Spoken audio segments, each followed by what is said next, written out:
It's time for Nailed It or Failed It, and this week we are live on location at Wallace's Garden Center in Bettendorf. Joining me once again, store manager and garden girl, Kate Terrell, and we are going to create a cocktail herb garden today. That's right, I know. Well, this is this is what your mind and my mind when they come together. Yes, I love it. Plants and cocktails. And cocktails, sure. So tell us just kind of the basics of herbs and what we could put in a planter such as this. So, well, what I love about herbs is they're easy. They're so easy to grow. Most of them, it's like full sun, so a sunny spot. You can grow them indoors or out. Okay.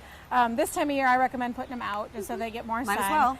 And you can pretty much mix most herbs together really well, so that you can do multiple in a nice. I did a little window box here. The one that you can't is mint. Mint you cannot really mix in. Mint is a garden thug. Does not play well with others. It just kind of spreads and takes over, right? Yes, it is very aggressive. It's a so bully. if you were to mix it in with some of these other herbs, it would likely take over and you'd have a big box full of mint. Right. So I always recommend planting mint just in a pot by himself and never plant it in the garden, because once you have it in your garden, it's never leaving. Put it in a pot or a planter like this. That's right. What are we going to put in this one? So I grabbed some lavender. I like to do... it always smells so good. You can do lavender in water. You can do it in a couple different... some people like to do it in a Moscow Mule. There's quite a bit of different lavender stuff you can do. And then just dig a hole that's about the same size as that root ball right there.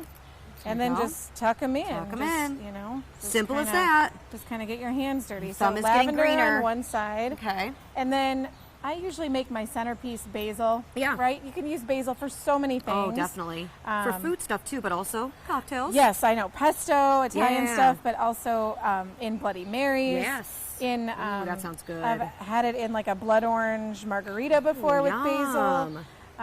Or cucumber basil martinis. Oh, yes. I know. Great idea. I know. I'm getting thirsty I know. thinking about it. Don't worry. We'll fix that coming up. Rosemary. Rosemary, right? So rosemary, again, also great for cooking with, barbecuing. So we've got the root ball. We're going to dig a hole just about the same size. And really, you could do 3. You said maybe 4?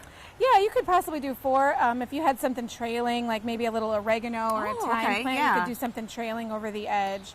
Right in there. And then with herbs, basically whenever they look big enough to snip or pinch is when you can start using them. So this basil and this rosemary is all ready to go right now. Nice. So if we were gonna, get some tomatoes, slice them up, a little balsamic vinegar, and then you can just pinch that off right there. Yeah, you don't even need scissors. You can just pinch them right off. That's great. Fresh basil. I wish you guys could smell this right now. It smells so good. Whenever I see sometimes people slap the basil to get kind of the smells out. Have you heard of that before? Yeah. Whenever you, with herbs, it's the oils that are inside the cell wall. So when you rub them, when you brush them, when you squeeze them, that's what breaks those cell walls and allows the oils to get out, and where you get the fragrance and the flavor from. So yeah, you kind of want to be a little bit rough with your herbs. Yeah, that's okay. Great. Well, coming up right after the break, we're going to talk about this beautiful piece right here. Yes. Did you know that you could potentially plant and grow limes and lemons in the Quad Cities? So we're going to talk about that